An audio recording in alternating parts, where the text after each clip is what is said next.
Hello there, welcome to the news on Nepal television. I am Rosina Rai, starting with the headlines first.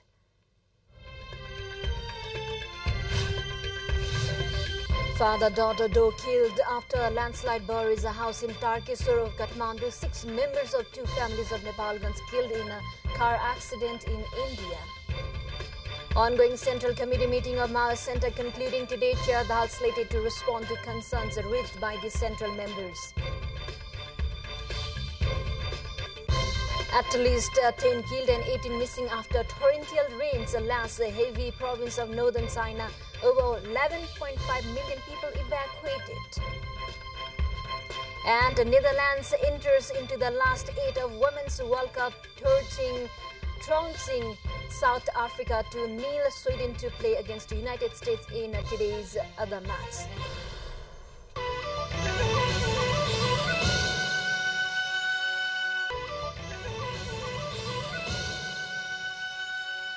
Welcome back. Now we have the news in detail.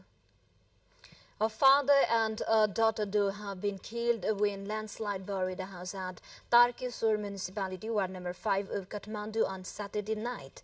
The deceased have been identified as 41-year-old Ganesh Tamang of Nuwakot district, currently living at Chigao of Tarkesur, and his 15-year-old daughter Asma Tamang. According to spokesperson at District Police Range Kathmandu, Superintendent of Police Kumot Thungel, the rain triggered a landslide swept away the house. Another family member has been left injured in the incident. Meanwhile, 6 members of 2 families of Nepalgans were killed in a road accident occurred at Shravasti district of India on Saturday night. The deceased have been identified as 35-year-old Vaibhav Gupta of Nepalgans southern line, his 32-year-old wife Deepika Gupta, and their 3-year-old son Dallu Gupta and 6-month-old daughter Shreya Gupta.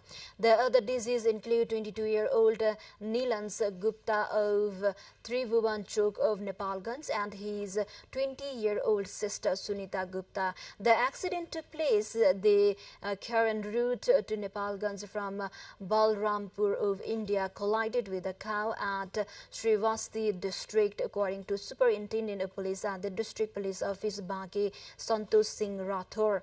Critically injured car driver Azim Mishra is receiving treatment. SP Rathore informed preparations are underway to bring the bodies to Nepal after conducting a post-mortem in Bahrain of India. To the other updates, the Central Committee meeting of the CPN Maoist Centre is concluding today. Maoist Centre Chairman Pushpa Kamal Dal, who also serves as the Prime Minister, is set to respond to the queries and concerns raised by the party's central member during the Central Committee meeting held since August 2 in Kamaladi, Kathmandu. A total of 221 central members have already expressed their opinions during the meeting, discussing various critical issues like party transformation, economic governance, corruption control, and youth participation, among other topics. As the meeting wraps up, the party is preparing to request the remaining central members to submit their opinion in writing. The gatherings have seen attendance of 758 leaders, including central members, alternate central members, officials from various commissions, and province officials. We still have more updates at the side. Stay with us. Time for a short break.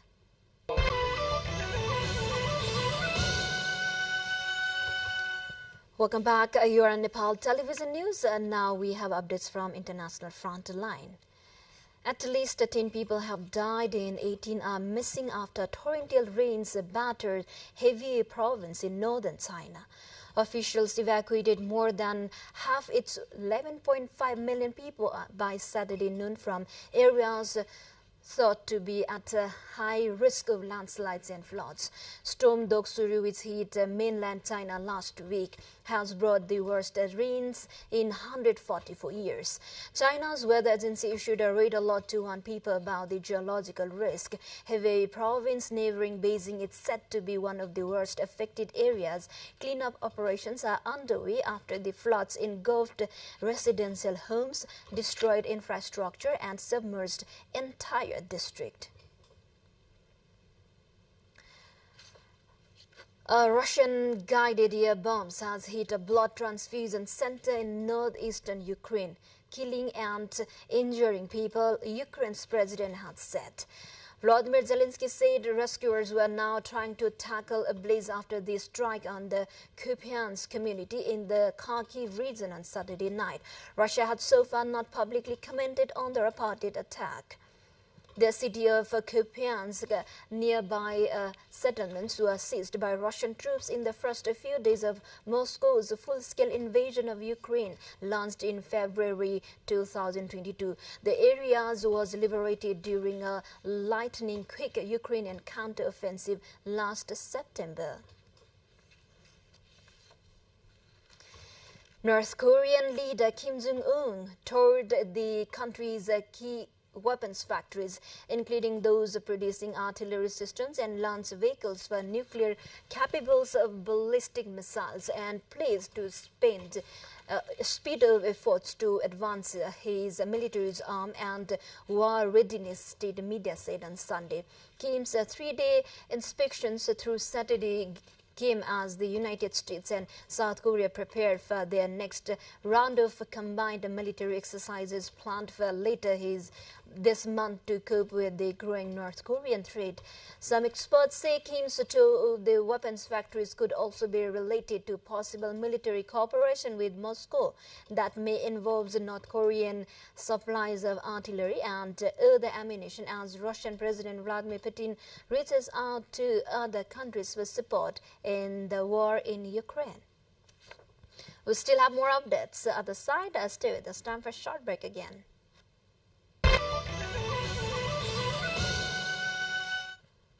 Welcome back. Thank you for staying with us. Now we have remaining international headliners. Prosecutors in Donald Trump's upcoming trial have asked for limits on what the ex-president can publicly say about the case after they shared a threatening message online.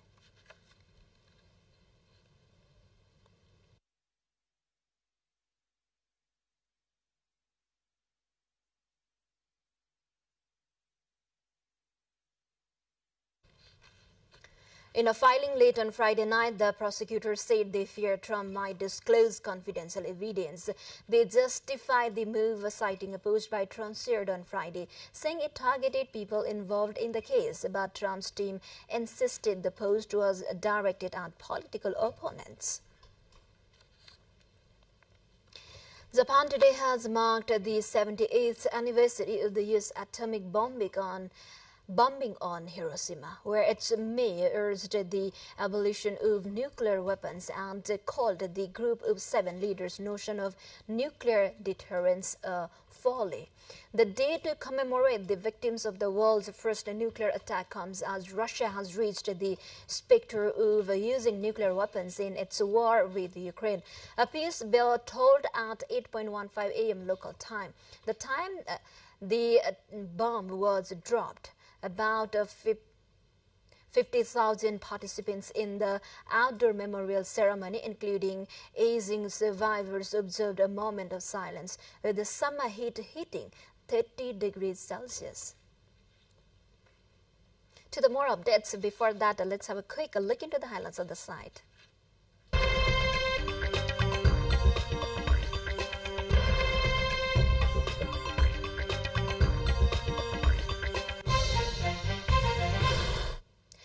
Chandrayaan-3, India's latest moon mission, has entered the lunar orbit, the country's space agency has said.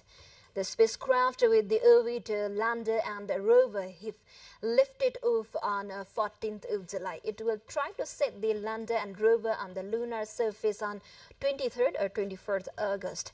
If successful, India will be the first country to land near the moon's little explore the South Pole. It will be only the fourth to achieve a soft landing on the moon after the US, the former Soviet Union and China. After the spacecraft orbited the Earth for more than a week, it was sent into the translunar orbit on Tuesday through a slingshot maneuver, the third in India's program of lunar exploration. Chandrayaan-3 is expected to build on the success of its earlier moon missions. Moving on to sports now.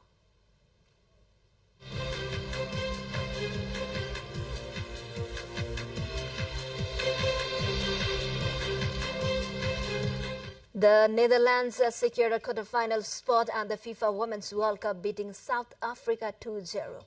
Jill Roord, Manchester City's new club record signing, nodded the toss ahead in the 9th minute, but South Africa went close to equalizing several times against the 2019 runners-up. Banyana captain the Bikantalana was once again a real handful and first for fine saves from Daffy van Domslaar, Aston Villa's new goalkeeper at Sydney Football Stadium. The Netherlands will next Spain in Wellington next Friday, first place in the semi-finals. In the other round of 16 class slated for today, Sweden will face the United States. The match will kick off at 2:45 p.m. Nepal Standard Time. The USA, who is the defending world champions, finished second in their group. It drew 0-0 with Portugal in their final game. The debutants, hitting the post in injury time, narrowly missed out on a win which would have eliminated the four-time world champions. With this, we come to the end of this news bulletin, but before we say goodbye, quick reminders of the headlines once again.